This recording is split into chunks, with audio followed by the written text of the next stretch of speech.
What's up, guys, and welcome to the Mogulnomics Business Channel, where we focus on getting better every day in the business life and in the health life, baby. Today, I'm bringing you the top 5 stocks that I'm most bullish on over the long term, baby. So let's get started. Number 5 on my top 5 stocks I'm most bullish on is Square, baby. Square. That's a circle. Square, ticker symbol SQ, has a market cap of $27.62 billion. Might seem steep to you guys, but Square is disrupting the entire finance industry. Let's dive into it. As we can see, looking at Square's gross payment volume, it is just skyrocketing up and to the right. I believe in the long term that cash is not going to be used. We're going to transfer all of our money electronically just because it's faster and quicker and easier. Who doesn't want their money instantly? And who doesn't want to send their money anywhere in the world instantly? So that's where I think money's going to go over the long term. As more and more small businesses use Square's services, I expect this gross payment volume to continue to go up and to the right, without a doubt.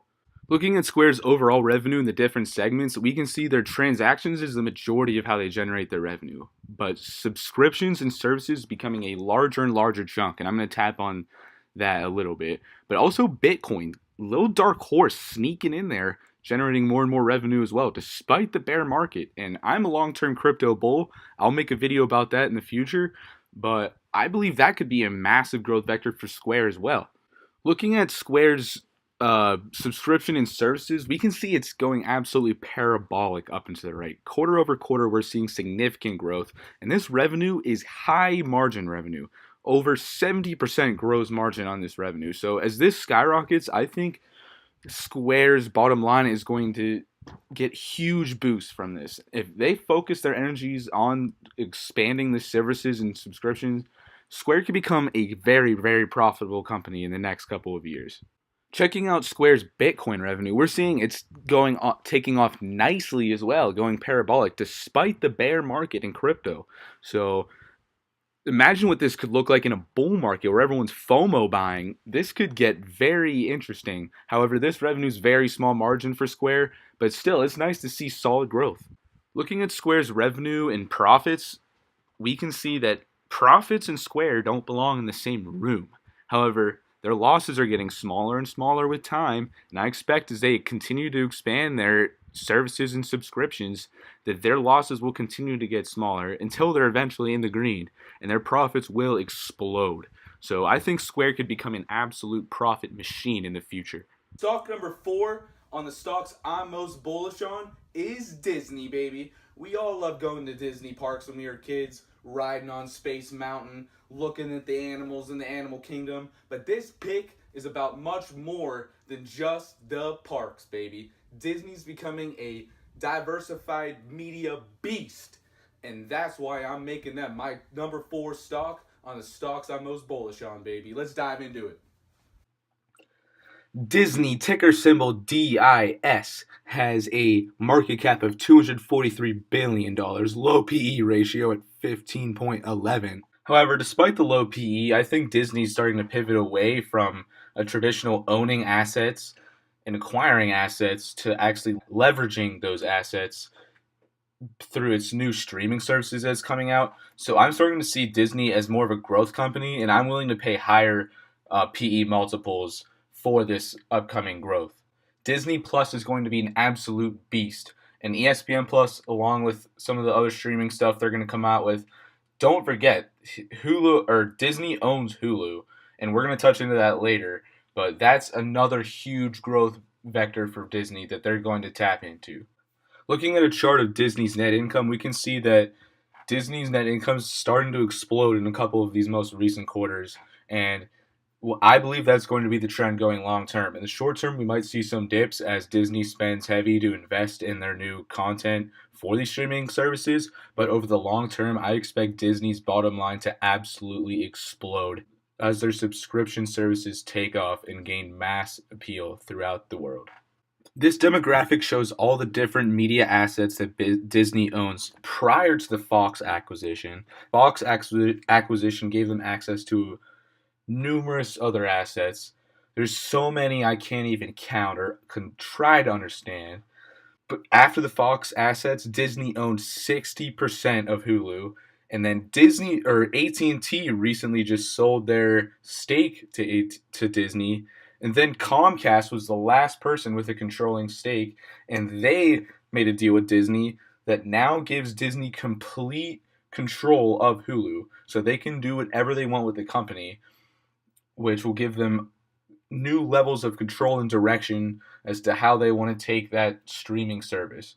This demographic shows Hulu subscription growth over time, and despite it being a little outdated from April of 2018, we know that Hulu subscriber counts topped over 25 million by the end of 2018. That was due to a press release that released January 8th, 2019. So we know that they have more than 25 million subscribers, and that growth is not slowing down.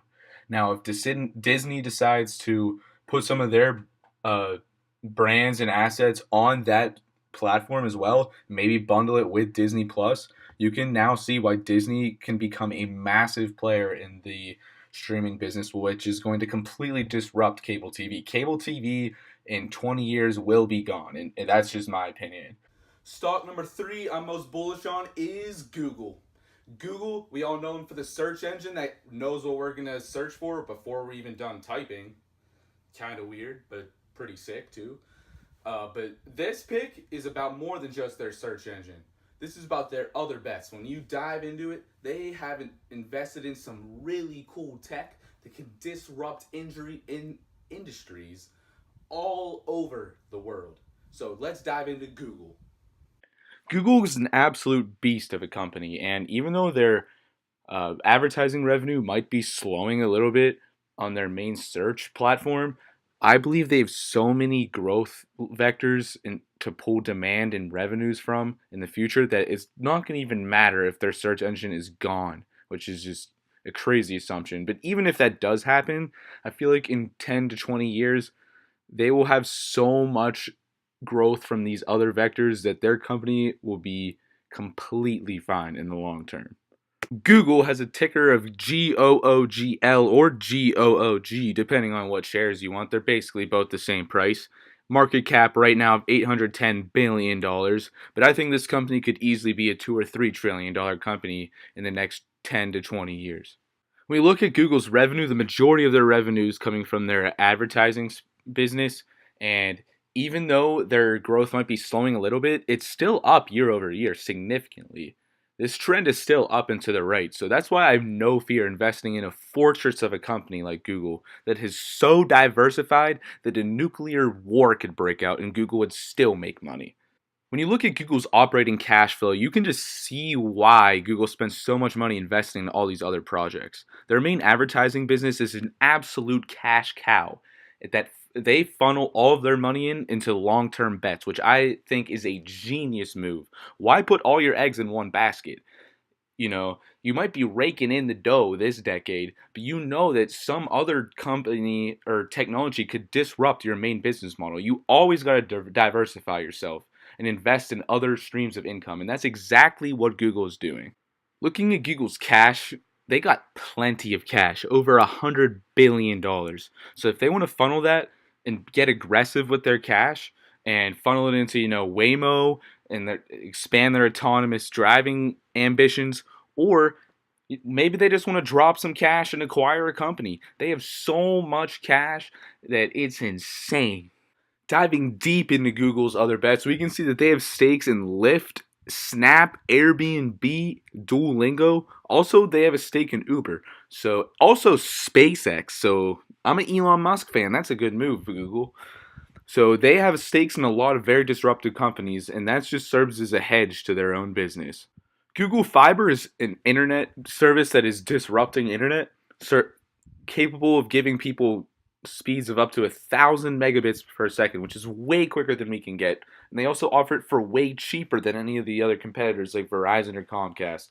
So when they're continuing to roll that out to cities in the U.S. and they eventually will go international, but that could be another huge growth vector for Google. Google also owns Wing, which is a new drone delivery service that has started delivering people packages in Australia, and they recently just got approval for Finland. So in the future, drones are going to be delivering our packages, and Google is at the forefront of this. I could potentially see Amazon maybe making a deal with Google for this because that seems more up their alley. But I like what you're thinking, Google. Keep disrupting industries. The last thing I want to talk about with Google is YouTube. YouTube is absolutely massive. They have over 1.5 billion monthly active users on YouTube. That is insane. All right, and they're just getting their feet wet in terms of monetizing that platform. They can run so many more ads, and more ad spending is going to continue to go to online services and the internet. So I expect YouTube revenues to just continue to increase over time. Stock number 2 I'm most bullish on over the long term is Amazon, baby. Home of the jaguar, the sickest rainforest in the world, but this company has the sickest CEO that can handle any kind of problem. Mr. Jeff Bezos has been through the dot-com boom and bust and the 2008 recession, and their stock price is still skyrocketing right to the moon, just like the Blue Origin lander will in 2024. I like to bet on the jockey, not the horse, and so I have no problem putting my money in Mr. Bezos' hands. Let's dive into Amazon. Throughout Amazon's history, it's been a pretty controversial stock. It was the poster child of the dot-com boom because its stock absolutely skyrocketed, but also absolutely crashed. It lost money for a long time. People said they were never going to become profitable and that their competitors would squash them. And Mr. Bezos has done nothing but prove everyone wrong over and over again. He has a long term vision and he does not get distracted by Wall Street's short term demands for money right now. As he grows the business, he keeps profits to a very minimum and maximizes capital expenditures and funnels as much money as possible back into his businesses to maximize growth. That's what I like about a company. Maximize long term growth. Screw the short term Wall Street, quarterly expectations. Who really cares? That doesn't matter in the short term. What matters is the long term and what you will do with your company. Looking at Amazon's revenue, it just continues to go up and to the right. This is what I love about this company, with those big spikes happening in the holiday quarter. But this company has never really been that profitable. As we can see, they've had a very small net profit for the majority of their history until recently. It started to creep up. Just looking at Amazon's net income, you can see how it's absolutely mooning crypto Bitcoin 2017 style, baby. It's going skyrocket, parabolic movement. It's because of one thing. Amazon Web Services, also known as AWS. Hell, half the freaking internet runs off of Amazon Web Services. NASA runs off of Amazon Web Services. Snapchat, Airbnb, all these massive internet platforms rely completely on Amazon Web Services. And I expect this reliance of smaller companies to just increase because there is no business model that is better and more efficient than Mr. Bezos' AWS. You just simply can't get a better deal out there. Microsoft with Azure is trying to compete, but I'm putting my money on Bezos in the long term. Alright, guys, it's time for the number 1 stock I'm most bullish on over the long term. And that stock is Tesla, baby. The cash incinerating machine that Wall Street loves to hate. Tesla is my favorite stock over the long term because Elon Musk is my number 1 reason. The dude lands reusable rockets at the same time. That's pretty impressive. But he's navigated the 2008 recession. He carried the team on his back and put SpaceX and Tesla through the 2008 recession when they were both on the brink of collapse. So he's won 2 front wars pretty much. So that's pretty impressive. No one's ever done that before. And basically they're ahead in everything by a couple years. So for me, this is a no-brainer as to why I'm most bullish on Tesla for the long term. But enough talking, let's dive into the numbers. Let's get it. Tesla, ticker symbol TSLA, has a market cap of $27.23 billion, down 7.5% today, and it is down steep from its recent highs around 380. But I think this is, great long-term buying opportunity because, as we know, I'm a Tesla permable, and Elon Musk is the GOAT, undisputed. Looking at Tesla's deliveries over time, we can see the absolute explosion of deliveries because of the Model 3 that is absolutely destroying the competition. Revenue is exploding as a result of the Model 3, and I expect this trend to continue over time as Tesla expands deliveries internationally and rolls out more and more products like the Model Y, the Semi, a possible even cheaper car than the Model 3. Anything's in the books when you have Elon Musk at the helm. And that's why I love Elon Musk. Now let's talk about Tesla and their profits. As we can see by this chart, Tesla and profits shouldn't even belong in the same sentence. Their mission is long term, and building a car is one of the most capital intensive things you can possibly do. So I understand why they might not be making much money. Additionally, Tesla is at the forefront of two massive disruptions of the auto industry: electrification and autonomous driving. And in my opinion, they're in the leader of both. However, in order to solidify and complete this disruption, which is going to take a couple more years, they're going to have to spend every dollar they make. So I am not surprised that they're losing money. And I wouldn't be surprised if they lose small amounts of money for the next couple quarters. This disruption is something that doesn't happen overnight. It takes time. And when you have entrenched people like Big Oil and all the other legacy automakers against you, it's an uphill battle. However, I like putting my money on Elon Musk and visionary disruptors that will not say no and never give up.